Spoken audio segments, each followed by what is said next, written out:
Bakit mo tinatawag na bagong pork barrel scam itong MAIF? Well, kasi discretion yan ng politiko eh. So magbibigay sila ng kanilang pork barrel doon, either DOH or sa public hospital. Tapos doon pupunta yung mga pasyente. Wala ka namang way of trying to liquidate that eh. So tinan mo mangyayari, this is sad. Ito yung ginagawang comparison in terms of what's the requirements. Pagka MAIF ka, you have to show na... Yan, pag MAIF ka, pasyente ka, kawawa ka naman. Pupunta ka sa social service, may personal letter ka pa. Yung personal letter mo would be your own? Your own, na may nakikiusap ka. May endorsement ba dyan coming from a senator or a congressman?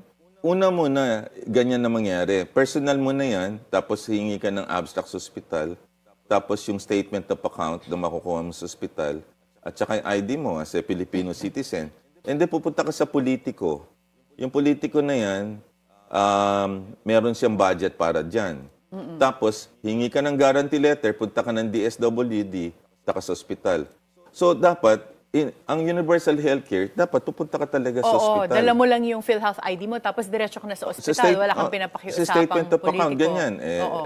Kasi, yan naman talaga. I saw that in UK, in other countries. Ganyan lang. Pakita mo ID mo, you're a citizen. Diretso na yon. Wala nang ganito. Or parang yung mga health insurance sa Pilipinas, pag nagbabayad ka ng sarili mong private health insurer, pagka-accredited yung ospital na pinuntahan mo, diretso ka lang naman exactly. And you just submit some of the requirements na kailangan, pero wala kang kailangan pakiusapang politiko.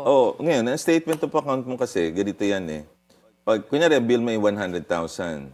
Ang gagawin mo, titingnan nila yung tinatawag nilang case rate.